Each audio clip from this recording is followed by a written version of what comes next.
তৃণমূলকে শেষ করা অত সহজ নয়। যারা ভাবছেন মমতা ব্যানার্জিকে রোজ গালাগালি দিয়ে, অভিষেককে গালাগালি দিয়ে, চন্দ্রিমাকে গালাগালি দিয়ে, তৃণমূলকে গালাগালি দিয়ে এবং স্ক্রল করে তারা পার পেয়ে যাবেন, তারা সোশ্যাল নেটওয়ার্কে মহাশূন্যে পৌঁছে যাবেন আর ইনকাম বাড়াবেন।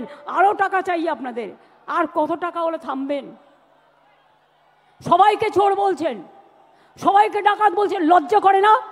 এবার যদি কাউকে চোর বলে, সে যদি চোর না হয়, আপনারা পাল্টা তাদের আন্দোলন করে বলে দিন, এই চোর ডাকাতরা, এরা হচ্ছে চোর চিনে নিন, এরা হচ্ছে ডাকাত চিনে নিন, এরা টাকা খাচ্ছে চিনে নিন, এরা কয়লা গরু সব টাকা খায়।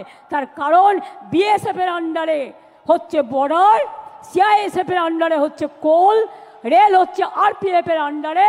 শিখিয়ে দিয়েছে, আমার পোস্টার ছিঁড়ছে, এত বড় সাহস বাংলায় থাকবে আর আমার পোস্টার ছিঁড়বে। আমরা ধরে ফেলেছি, আপনাদেরও ধরতে হবে। সেন্ট্রাল ফোর্স মানে বিজেপি নয়, স্টেট ফোর্স মানে তৃণমূল নয়। পুলিশ কাজ করে, প্রশাসন কাজ করে ইম্পার্শিয়ালি, এটা ওদের সবচেয়ে বড় পরিচয়। পুলিশকে পর্যন্ত আপনারা জুতো দিয়ে আঘাত করেন, তার পরিবারকে গালাগালি দেন, তার মা বোনদের গালাগালি দেন, সকলকে গালাগালি দেন। লজ্জা করে না আপনাদের? তাই মনে রাখবেন, এই দেখুন ইউনিয়ন হোম মিনিস্টার এবার আমাদের কাছে একটা চিঠি পাঠিয়েছে 7ই জুলাই, এই 11ই জুলাই। তাতে বলছে দ্য সেম সাবজেক্ট, ভালো করে শুনুন, indicating the list of nodal officers of the central force who should be contacted by the state government. Why central force? এখানে স্টেট ফোর্স কাজ করবে। Why central force? আগে পহেলগাঁও সামলাও, কাশ্মীরকে পাহাড় দাও, বর্ডারকে পাহাড় দাও।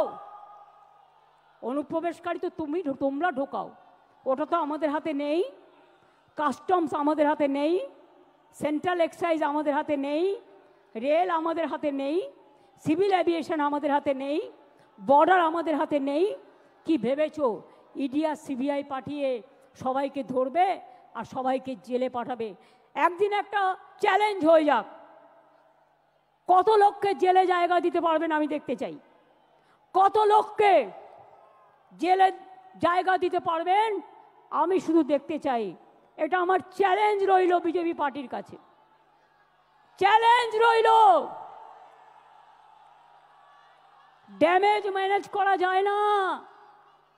বাংলা ভাষার উপর সন্ত্রাস করে যদি মনে করেন ড্যামেজ ম্যানেজ করবেন, তাহলে জেনে রাখুন ড্যামেজ কন্ট্রোল করার আমাদের মেশিনারি আছে, সেটা আমাদের সৈনিক, আমাদের সম্পদ।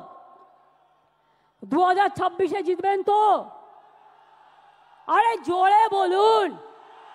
পেছনে পার্ক স্ট্রিট পর্যন্ত যারা আছে বলুন, রেড রোডে যারা বলুন, আমার পেছনে 1 লাখ লোক আছে বলুন, জিতবেন তো?